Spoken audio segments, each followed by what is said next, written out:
Welcome to the Story Eyed Podcast. My name is Brendan. And I'm Jen. On this show, we talk about all things Williams syndrome. We're excited to share our community with you. Thanks for being here.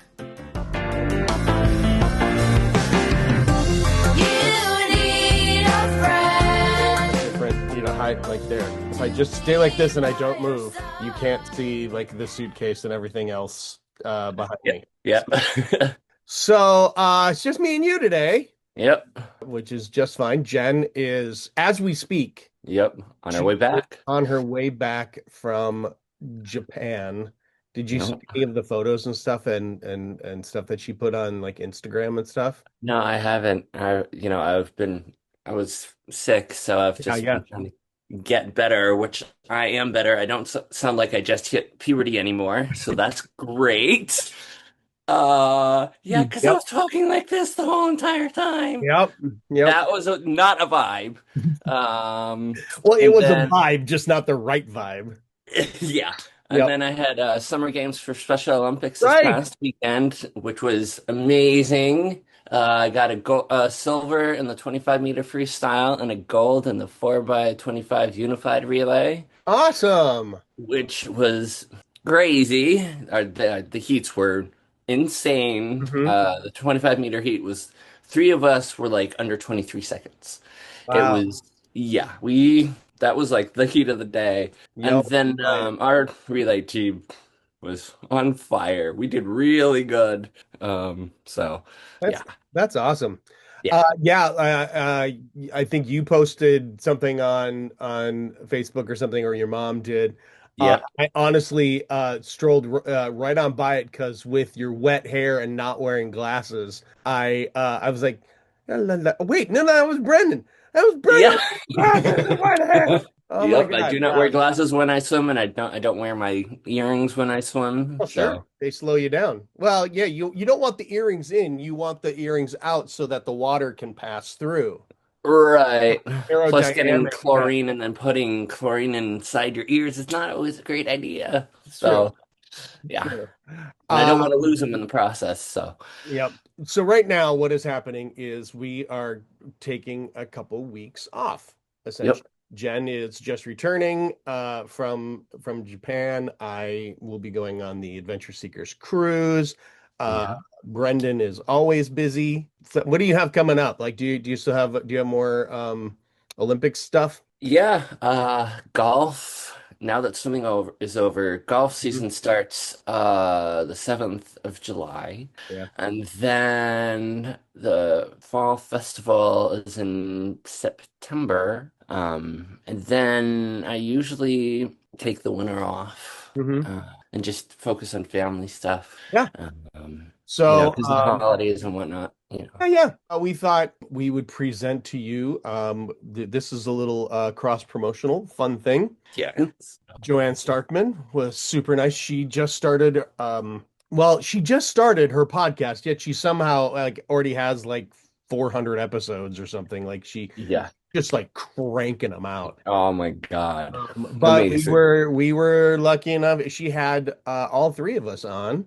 Yeah, she did. And it was such a fun episode, such a light-hearted episode. And it was all in the feels for sure. Yeah, it was great. And we talk a lot about the early days of the podcast.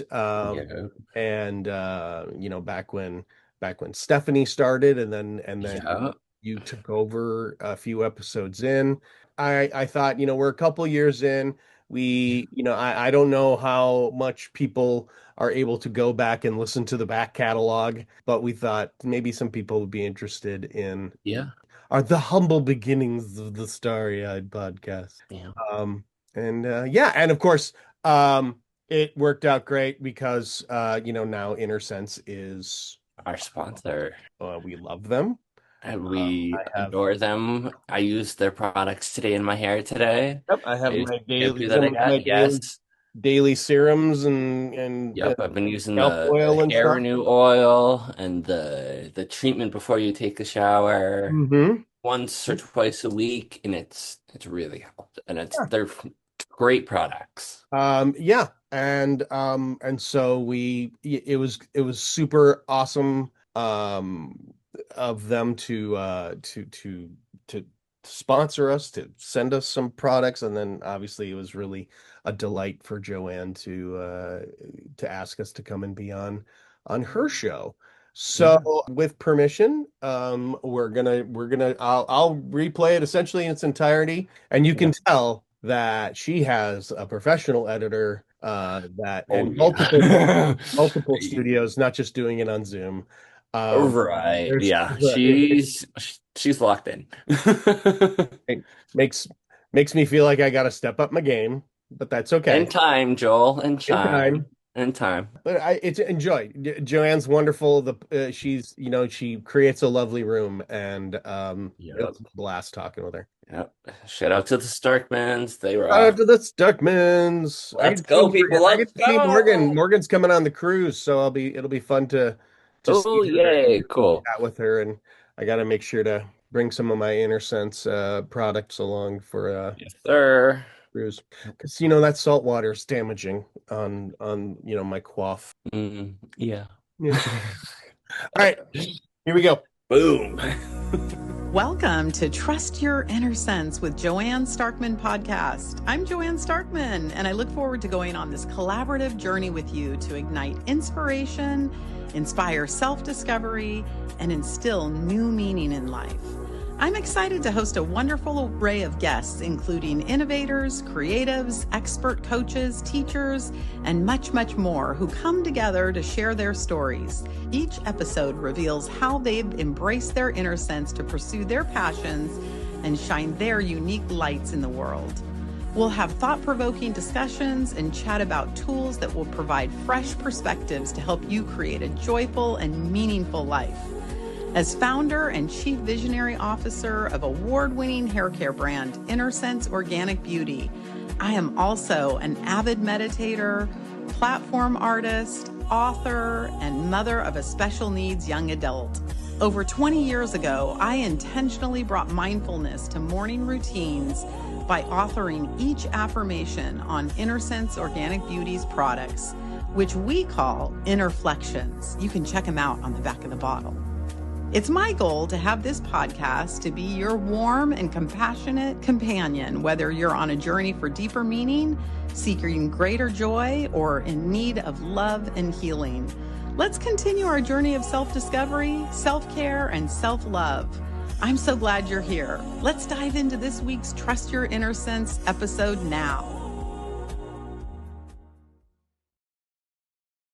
Well, welcome, friends. I'm super excited that you guys are all here listening. I really, really, really appreciate it. And this is a very special podcast for me. And I'm actually kind of a little bit nervous. I'm going to be really vulnerable with you. And I don't know why, if it's because I've got the full pack here. We've got 3 people on, and I'm just getting used to, interviewing one person, and I've got 3 people. And of course, I just want to do so well by this community, because this community, I'm going to tear up now. This community holds such a special, special place in my heart. It's like my second family. And it was, oh God, I got to get into it. It's like, when Morgan was diagnosed, it was a very, very challenging time for me. And you have to understand, it was in 1997. And you guys, we didn't have social media. We were still looking stuff up. We were in the phone book still, practically. You didn't really have people right at your fingertips. And the Williams syndrome, I'm just going to name it. It's the Williams Syndrome Association. They were there. They're really the forerunners on all things Williams syndrome. And so I really leaned in hard to this community to be able to connect with people. And it was a lifeline for me. It was so valuable to have all the information, people there that understood what I was going through, and to, kind of calm my nerves and, really be able to feel like my life could move on, that it wasn't, this horrible cloud or diagnosis or whatever it was. Quite frankly, now from the lens that I stand in, it's like the best community that you could be a part of. I mean, we are the fun factor and the loving factor and the lessons in life factor. And if you want to meet like some of the most kind, wonderful people in your whole entire life, I feel so blessed. It's like, I feel like a magic wand was, waved over my family, and I got entree into this amazing community. And so I want to share it with you guys. I'm super excited about this. And I'm super, super excited to have 3 people from the Starry Eyed podcast. And I guess I want to start. Well, we've got Joel, we've got Jen, we've got Brendan. Woo woo! We got the dream team here. And I think I would love to start with you, Joel, as far as like who you are and what your connection is to the Starry Eyed podcast and to the Williams Syndrome Association. And welcome. Yeah. Hi. Thank you. It's great to see you. It's great to be here. I'm so happy that you have this podcast now. It's very, very exciting. Yeah. My name is Joel Listman. I am the Director of Family Support for the Williams Syndrome Association. But even more importantly than that, I am a dad to an amazing 14-year-old kid named Bennett who has Williams Syndrome. And let's see, I live in Minnesota, and I produced the Starry Eyed podcast and I created it a few years back. Amazing. Thank you so much for being here. And Morgan and I had the pleasure of being invited on the Starry Eyed podcast. So we'll have to. Episode 8. Oh, Episode 8. That's really? How long ago it was. Yeah. I didn't know that. How many episodes do you have now? Now we're on to 58. The 57th episode just dropped. Wow. Congratulations on that. That's amazing. You're the Ocho. Yes. Yeah, the Ocho. I love that. Starkman's for the Ocho. Okay. There you go. That's amazing. Well, I'm going to hop it to you then, Jen, so you can introduce yourself and how are you connected to the podcast? How am I connected? Oh, goodness. Well, I'm Jen Keaton, and my very fiery, feisty, spicy daughter Stella is 14, and she was diagnosed with Williams syndrome at age 5. It actually was a very sudden thing, and it just blew my whole entire life up. And so I'm sure we'll get into that. But then several years into her diagnosis, I found myself wanting to do more for the Williams Syndrome Association. As you mentioned, it's a great resource for us as parents, and Joel and I are friends. So I was like, hey, you're starting this podcast. I would like to help. And here I am. So I am co-host with Brendan. And yeah, I think in this scenario, I'm number 2 because he is number 1. Oh, yes. I love that. Well, that leaves us with Brendan. Thank you so much for being here. Really, really appreciate it. And if you wouldn't mind, can you tell everybody who you are? Yeah, thank you. First of all, thank you for having us on. And I'm Brendan. I have Williams syndrome. I'll be 38 in August, and I am co-host of the Starry Eyed podcast. Thank you for being here, Brendan. Does that mean I'm super into astrology. For those of you who don't know, your birthday's in August. Yes. Does that mean you're a Leo? Leos hold a very special place in my heart. Both my parents were Leos, and I love me a Leo. When's your birthday exactly? August 4th. Okay. My stepdad's birthday is August 5th. Wow. And my biological father's birthday is July 31st. So we're all Leos. All Leos. Rawr. Let's give it up for the Leos. Yeah. I love that. What are you, Joanne? I'm a Gemini. Hey! Yeah. Oh, do we have Gemini in the house? Yeah. Yep. Okay, Joel. Okay. When's your birthday? You never know what you're gonna get when you get us on. Yeah. I'm on the 14th. Okay, June 14th. Whoop whoop. Our birthdays are rolling right towards us here. How about you, Jen? Indeed. When's your birthday? Man, you guys, I'm a cusper. I am a Libra, but my birthday's on the 22nd, October 22nd. So I fall on that Libra Scorpio cusp, and I too love a good horoscope. I love me a horoscope. Yes, that's amazing. Well, I'll have to direct you to my sister who's an astrologer. So Okay. she's pretty cool. Yeah. Morgan's a Scorpio. So just I yeah, know. she is a Scorpio. So Yeah, her anyway, birthday's well, October, right? her October 28th. Yep. October 28th. Yeah. Yeah, she and I have Okay. talked about that before, and Yeah. she and I are both posting horoscope memes Oh, very she around our birthday. loves her horoscope meme. Oh my Me too. goodness. Yeah, that Me is too. so funny. Oh wow. Okay, well we'll have to get into astrology in a whole nother podcast because clearly you can tell I get very excited about it. But I want to kind of ask all of you guys, like what inspired you, Joel, to start the podcast? And then Jen and Brendan, like what inspired you to hop on the wagon or hop on the train, the podcasting train? Yeah, sure. I was an early adopter of podcasts. I I have a ton of podcasts that I listen to regularly, and I hosted a podcast with a friend of mine. It was a groundbreaking podcast. It was these two middle-aged white guys talking about movies. Never been done before. But we had it. It was a way for my friend and I to just sort of schedule time with each other every week. Yeah, and I love the medium. I love what we're able to do with it, both from an audio and visual perspective.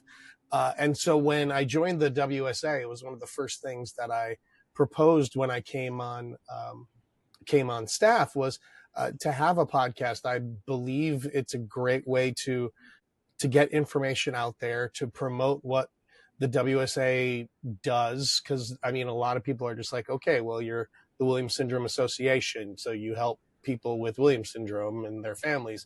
Well, what does that mean? Well, this allows us to do that. And one of the things that has been underserved and difficult to, for anybody with a disability is, especially adults with disabilities, telling their story. And so I wanted to have an outlet where adults with Williams syndrome could come on and just talk about what it is that they want to talk about. What is it that they're passionate about? So when I started, I knew that I had met Jennifer virtually first, and then fortunate enough to meet her in person at the 2022 convention in Chicago. Yeah. And, when you meet Jen, you just, it's hard not to just immediately like, oh, that's a person you just like. And at least for me, I like this voice, yeah, made for podcasting. No, Jen, it's the dimples. maybe. Yeah. So I knew that I wanted to do this with her, and I was going to ask her, and I mentioned it. I'm like, yeah, I'm thinking about starting a podcast. And she was like, oh, can I be involved? Can I? And I'm like, well, funny you should ask. There was another adult named Steph Karen who she was really looking for a way to share her story and to connect with other people out there. And so initially she was the co-host. Right. And she was the host for several of the first episodes. And she's lovely, but then she just kind of, I think a combination of just got busy with other things, kind of realized, oh, this is a lot of work. And maybe I don't necessarily have the time or the desire to put in that much of an effort. And so she started stepping away, and the logical person to step into that role was the guy who was our first guest on the podcast, which was Brendan. Oh, number one. And Brendan has been a longtime friend and just think the world of the guy. So it was great to have him as a guest. And then when asking him to come on as a host, he just jumped in. I love getting to watch Jen and Brendan interview and talk to people every episode. I get the best seat in the house, and then I get to edit it and try to make it even better. Oh, that's so cool. I love that. Well, let's take it to you then, Brendan. So like, what do you love about the podcast, and what do you love about being, because it sounds like clearly you're a very likable, charming guy. And of course, anybody would want to have you interviewing them. But what do you love about the podcast? I love being able to talk to our community and talk to people within the community, and also being able to make new friends, outside of filming, those kinds of things. That's what I love about being on the podcast. And it was such a full circle kind of thing, as Joel said, I was the first guest, and then, Stephanie had to step back, and I couldn't turn it down. So yeah, it was very cool, very rewarding. Yeah. Well, speaking of rewarding, can you tell me, like, maybe thinking about like one of your most favorite moments or a highlight or something up until this point? Because I know you guys have a lot of podcasting to do moving forward, but can you think of like one of your best moments on the podcast? Yeah, when we had my mom on, that was like, that meant the most.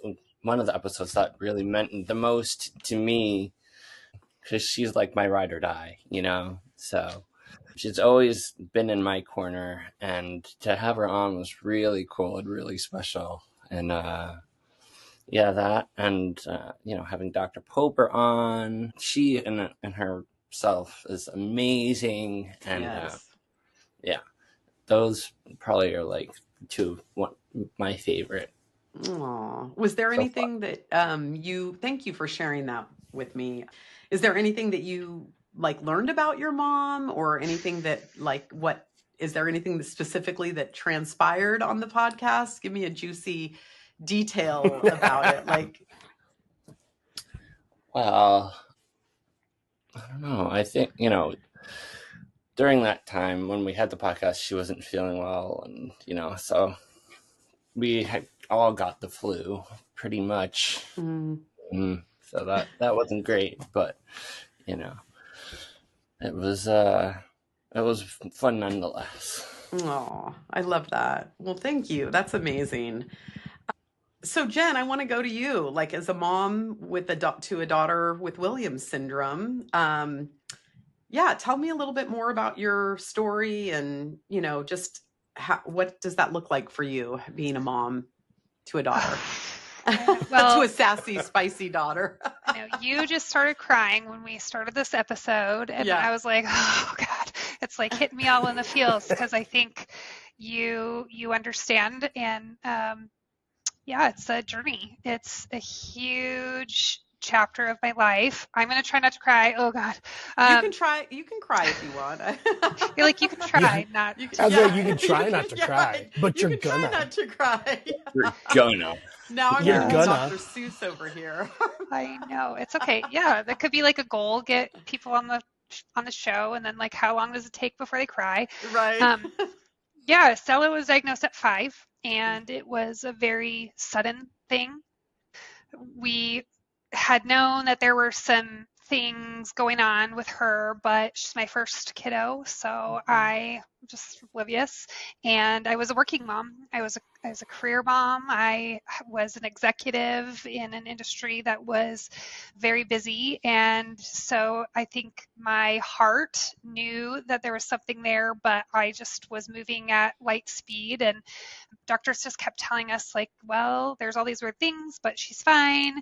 And then we had like a situation happen where Stella was 5. She was in her 3rd year of preschool. We had elected to hold her back a year. So instead of doing 2 years of preschool, she did 3. And that 3rd year, we had a new teacher. And that first parent-teacher conference, she said, your daughter reminds me of a little girl I used to teach who has Williams syndrome. And I left that meeting, and I got on my phone and I typed it in, and all of this information came up, and I just remember seeing pictures of people with Williams syndrome that looked just like my daughter. And in that moment, I knew that this is likely what she had.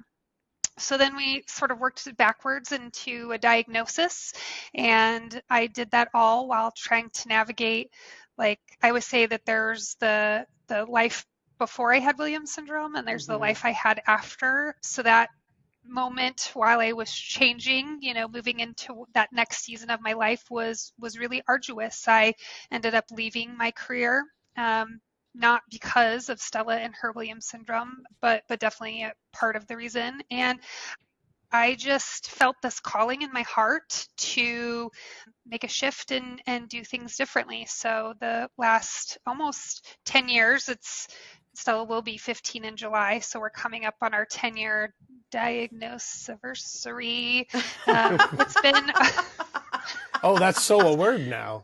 Diagnosis-iversary. Yeah. I've just been spending my time with her and diving into the Williams syndrome community, which I think you said it so well, Joanne. There's nothing quite like it. I do a lot in the disability community in my local area, and so that's been really fulfilling. And I've just been leaning into how I can amplify the voices of these wonderfully overlooked people. And so that's how I got here and why I guess I do the things that I do on the podcast. Yeah, so it's a really fun journey. I have learned a lot, and I always talk about like how as you go through your career, you put things in your toolbox, right? And sometimes you don't know why you're learning that thing at the time, but then several years later you use that. I definitely feel like the things that I've learned in this season of my life are setting me up for the next phase, whatever that is. Right. I love that. That's amazing. Well, thank you. International podcast stardom is what that next phase. Well, I told you this voice. It's amazing. And every time I listen to a podcast, I'm like, God, that sounds terrible. But oh, well, Joel, I guess kind of the same question for you as far as like, since you're a dad, from a dad's perspective, I mean, I would love to hear a little bit more about your story. Yeah, I mean, so Bennett was born 2 months early, and it was a very traumatic birth. It was the story that we had. The story of Bennett's birth is one that has sort of become lore in our family. But it really all started when her water broke, and it was like 5:45 or 6 in the morning, and I literally just went, "You probably just peed," and that kind of set the tone for the day. But we had a really savvy nurse that just sort of recognized some characteristics in Bennett and suggested that, and also because he was 2 months early for absolutely no reason, because literally the day before my wife had her 32-week checkup. And so, or 30-week checkup, whichever one it was. And then she, so we had, we got the diagnosis at about 2 weeks, and we spent a good 2 months in the hospital getting him home. And we did not have the greatest diagnosis story. The genetic counselor who spoke to us just really talked about a lot of those superficial aspects of Williams syndrome, and kept talking about our next child. Our next child probably won't have Williams syndrome. Our next child, the odds are, you're not, so, and we're like, to the point where we finally had to say, can we stop talking about this fictional next child and talk about our son? That would be great. So it was not too long after that. Actually, it was like little less than a year, because the first walk for Williams syndrome that we had in the Twin Cities, that was, since Bennett was born, happened to fall on his first birthday. So we kind of thought, well, this seems, that's a good happenstance. So we met all these other families, and that kind of sealed the deal for me. And I'm like, okay, I need to get involved. At that time, I was a professional actor. And so it was I had a lot of my days were free because I'd go do shows at night.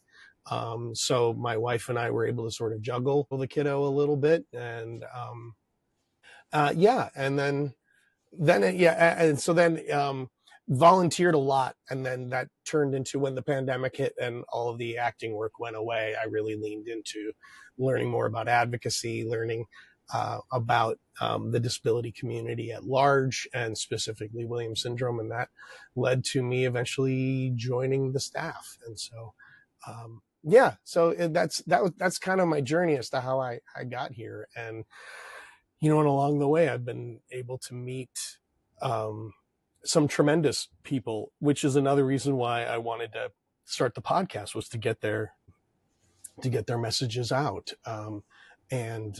We are so lucky to have you on staff. And isn't it incredible how, these situations kind of make our, pivot our life and take it in a completely unexpected direction that we never thought would happen. And I think I can speak for myself. I feel like so much better of a person because of it, right? What was interesting, Joel, you talked about your diagnosis experience, and maybe a lot of people diagnosis experience. Diagnosis experience. What are diagnosis-versary or diagnosis experience? Yeah, exactly. We're just going to coin all the terms. I love today. how we got a new vocabulary. I love it. Yeah, completely. I think back to when Morgan was diagnosed, and it was a geneticist.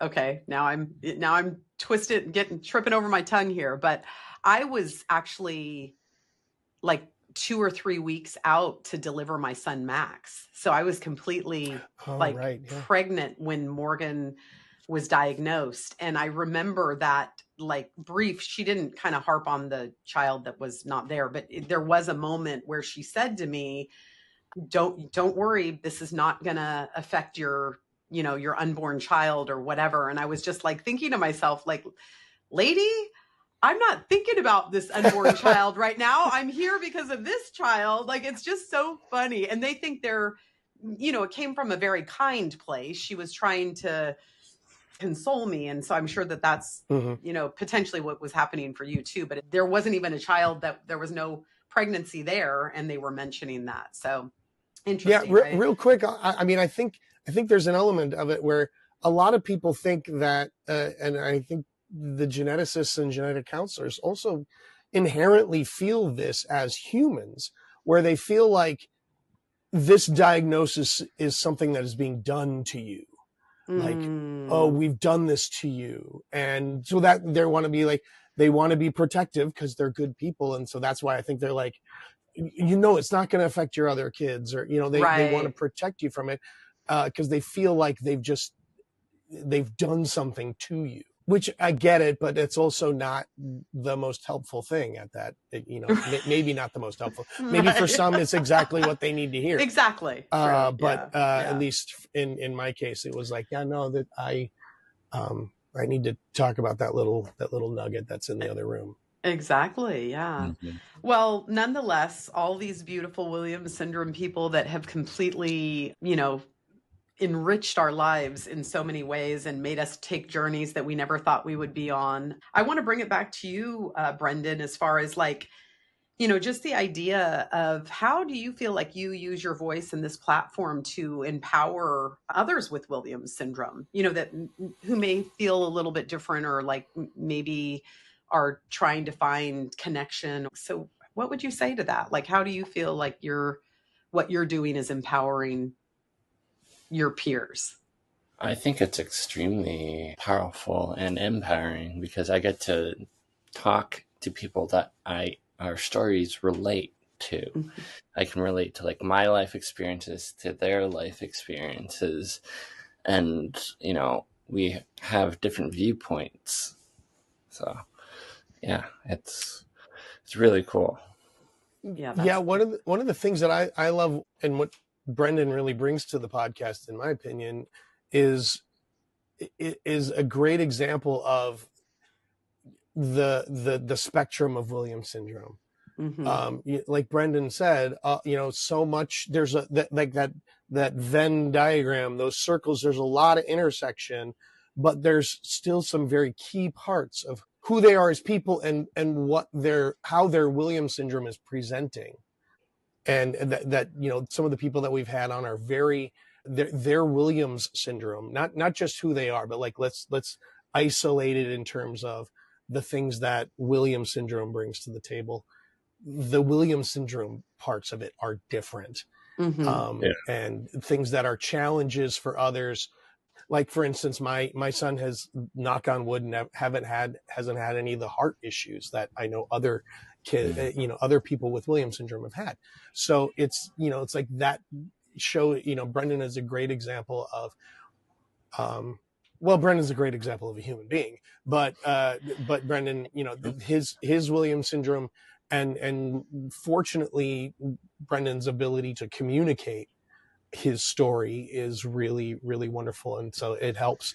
I think one of the things that he brings is like a comfort level for our other individuals with Williams syndrome to feel comfortable expressing themselves and telling their story. And that's one of the things I mentioned that because I don't know that I've ever said that to you, Brendan, because I don't like to give compliments, especially to the talent. But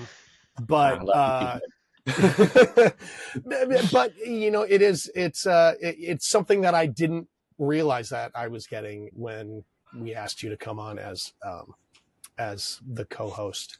So I'm a very lucky guy. No, and I'm very lucky too, because my journey with Williams syndrome, I wasn't diagnosed until I was almost 13. Okay. So I was misdiagnosed with ADHD, put on Ritalin and all kinds of things, and was not the greatest thing in the world.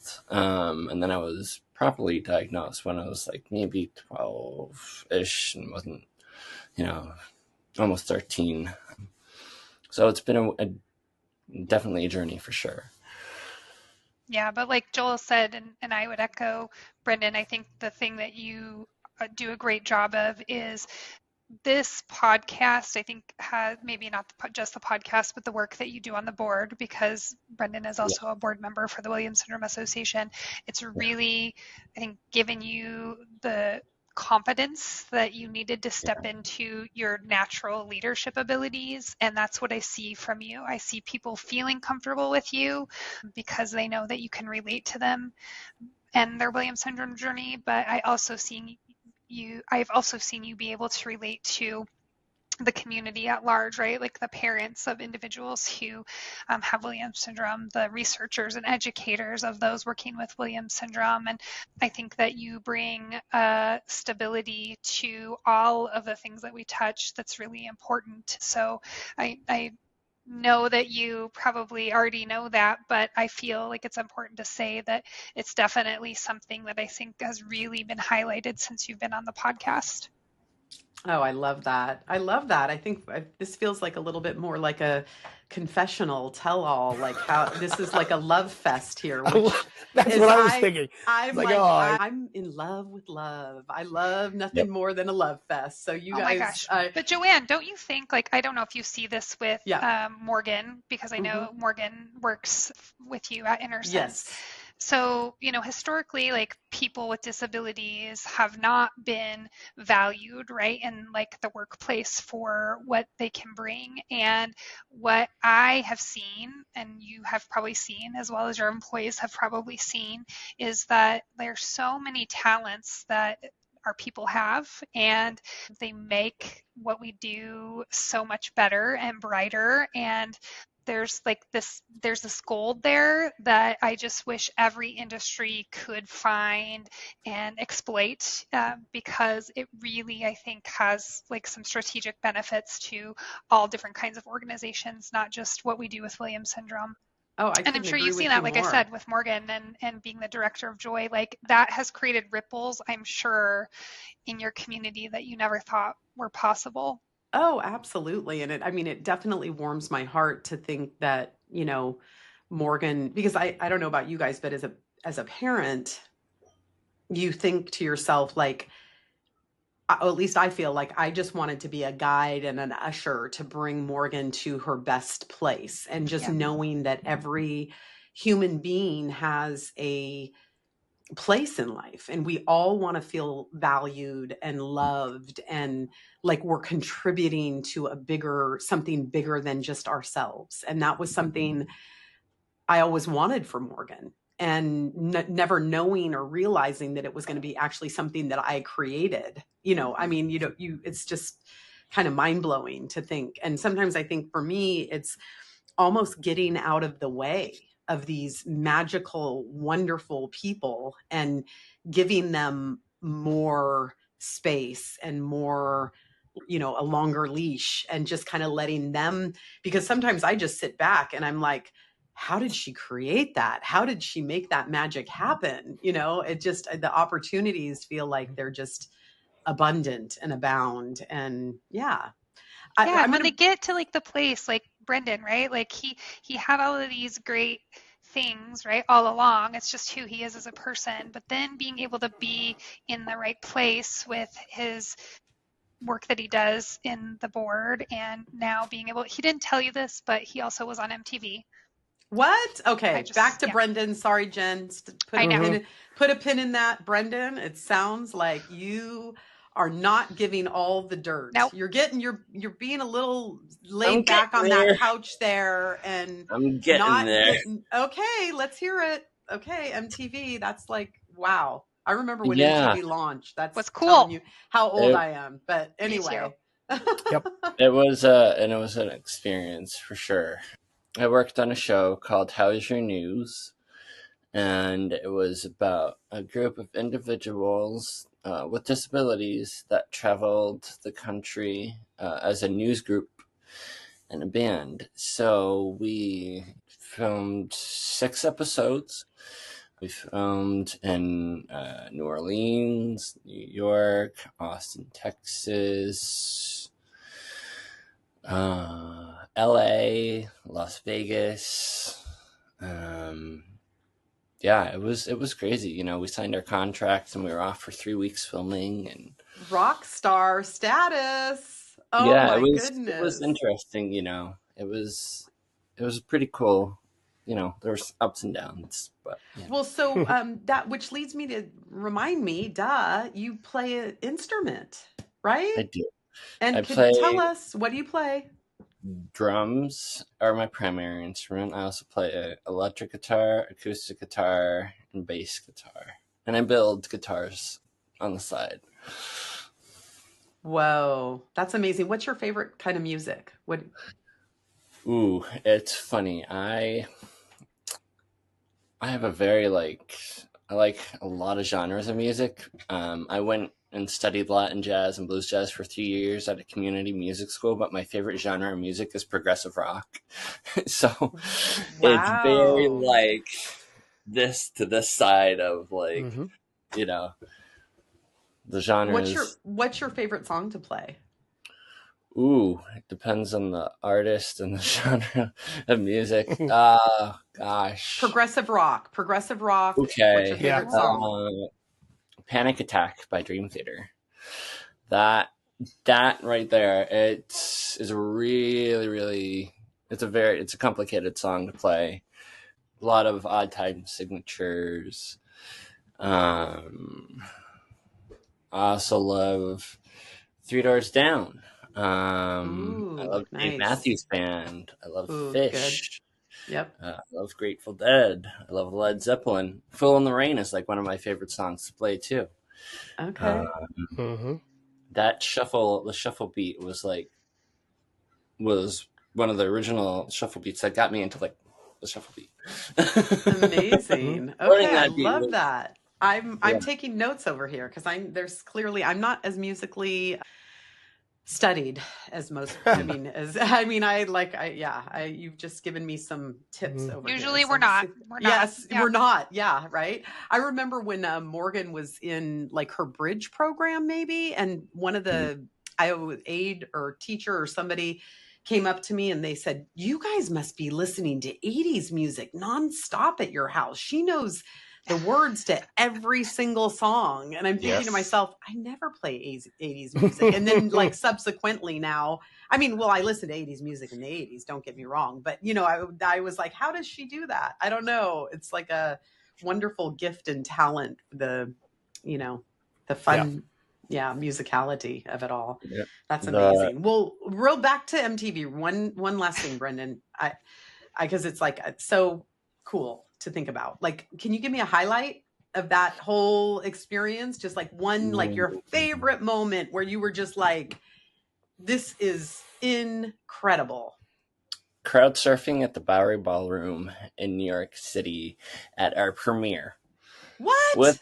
With my parents there. We played a sold-out show. So there's this band called Dispatch and State Radio. Chad, who is a singer for both bands, was our musical director. And we opened for him because the band was part of the show. So we had a sold-out show, and my mom, my dad, my uncle, and aunt were there.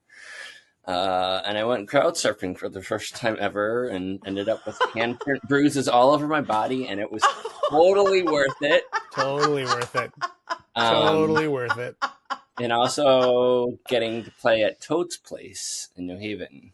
Toad's Place, which is like a legendary music venue as well in Connecticut. Played with State Radio there, and that was another really cool experience. Wow, Brendan, that's the dark side of crowd surfing. Who knew that there would be hand bruises? But thank you for sharing. You've enlightened me today. I'm like, wow, I can't believe this. I feel like I could talk to you all, the three of you. Oh, sorry, hold on. I just got an alarm here. I gotta make sure to. Yeah, okay. Just got it. Oh, let me make sure that's on the camera there. Okay, Joel. There we go. Oh, I see where you're going with that. Joel just brought out a bottle of our Renew Daily Active.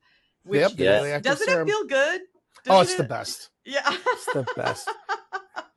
It's keeping all those hairs alive, those hair follicles. Yeah, what little there is left, I'm making sure looks good and the scalp is healthy. Yes, that's what we need. All healthy scalps for sure. Well, you guys, this has been like probably funnest to date right now. Don't tell anybody else, any of the other guests that have been on my podcast. I think you said that we're like the second, right? So the funnest of Yep. Early days, but we'll take it. We'll take it. We're number one. Someone's got to lead the charge. Yep. You are number one. We can get. I love it. Yes. Well, thank you guys so much for being here. Thank you for what you're doing. Thank you to the Williams Syndrome Association. It's one of my favorite partnerships, and onward and upward. Keep the eyes starry and keep it going, you guys. You're doing a great job, and thank you so much. And to my listeners out there, thank you for being with me. Please feel free to reach out, email me with like any comments. I want to hear your feedback. And to you guys, my guests, thank you so much for being here. This has been like a wonderful, wonderful experience. I appreciate it. Yes, and if your listeners want to learn more about Williams Syndrome, May is Williams Syndrome Awareness Month. Oh, yes. Thank you for that, Jen. Yep. Yes. So they can follow our show, which is the Starry-Eyed Podcast, available where you get all of your podcasts, wherever that might be. Then you can also follow on social, on Instagram, WSA or WilliamsSyndrome.org. Joel, is that right? Did I get it right? Williams hyphen. The hyphen does a lot of heavy lifting. The Williams hyphen syndrome.org /podcast to go right to the podcast page. We also have the Starry-Eyed Podcast page on Facebook. So we've got the pros here. I'm telling you. Thank you so much. I'm learning so much today. I really, really appreciate it. Yes, thank you. Amazing. It's an honor, and we love your sweet family and all you do. You've been listening to the Starry-Eyed Podcast, presented by the Williams Syndrome Association and sponsored by Innersense Organic Beauty. The show is hosted by Jennifer Keaton and Brendan Lemieux and produced by me, Joel Listman. All music by Tommy Barbarella and Mariella Elm. Got a question for the show? Email us at podcast@williams-syndrome.org. Video version of the podcast available on the Williams Syndrome Association channel on YouTube and on the Starry-Eyed Podcast page on Facebook. Audio version available wherever you get your podcast delights. So like and subscribe and help spread some Williams Syndrome awareness.